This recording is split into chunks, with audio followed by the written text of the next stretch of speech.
Ya, kami di Komisi 10 belum mendengar, bahkan terkejut dengan berita ini. Nah, cuman kalaupun itu benar, resapel ini kan hak prerogatif presiden. Ya tentu langkah yang diambil presiden meresapel salah satu pembantunya, ya kami serahkan kepada beliau yang lebih paham. Akan melantik salah satunya mendistribusikan menteri yang baru juga akan diresapel ya Pak. Dari Komisi 10 sudah mendengar kata seperti itu Pak?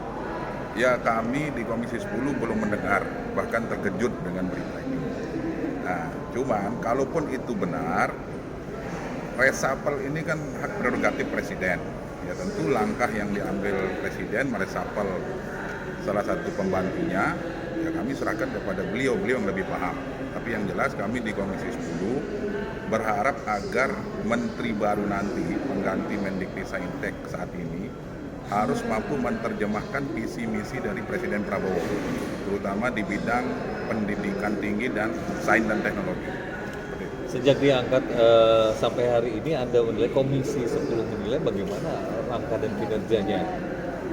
Ya, beberapa bulan terakhir kami selalu koordinasi, selalu kerjasama, pada prinsipnya baik. Beliau beberapa kali raker dengan kami menyampaikan program-program pendidikan tinggi, salah satunya mengawal sekolah unggulan Garuda.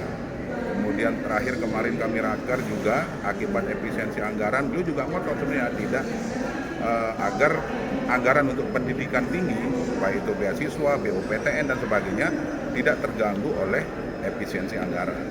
Ini lancar-lancar saja ya Pak, selama kerja. Tapi kan Ya, publik selama Pak, ini lancar. publik kan awam akan melihat kejadian-kejadian misalnya di demo karyawan ya, kemudian mahasiswa kemarin juga melakukan demo. Apakah kemungkinan besar gara-gara itu Komisi 10 melihat ke sana nggak?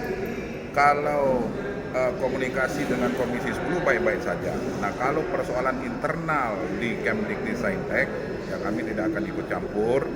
Ya bisa saja itu yang menjadi penilaian misalnya dari Pak Prabowo bersama teman-teman di istana, kan seperti itu. Tapi yang jelas urusan resapel adalah hak prerogatif presiden. Kalau sudah mendengar kabar pengganti Pak Satria, kabarnya dari dosen ITB juga Pak. Dari dosen ITB ya? Oh, ya. Yang kalau kami belum mendengar siapa calon pengganti beliau, yang terpenting harapan kami pengganti ini harus lebih hebat, lebih bagus, visi misi terhadap dunia pendidikan tinggi dan sains dan teknologi itu harus lebih bagus, lebih hebat dari Prof. Satrio. Kalau nama Karena yang milih adalah presiden, kalaupun itu benar, tentu beliau lebih paham, beliau lebih mengerti track recordnya dan kemampuan dari pengganti Prof. Satrio. Harapan kami Komisi 10 pokoknya siapapun nanti yang akan dilantik mengganti Prof. Satrio harus mampu menerjemahkan visi misi Presiden Prabowo Subianto, harus mampu mengakomodir semua kebutuhan masyarakat, terutama di perguruan tinggi, terutama di pendidikan tinggi, sains dan teknologi.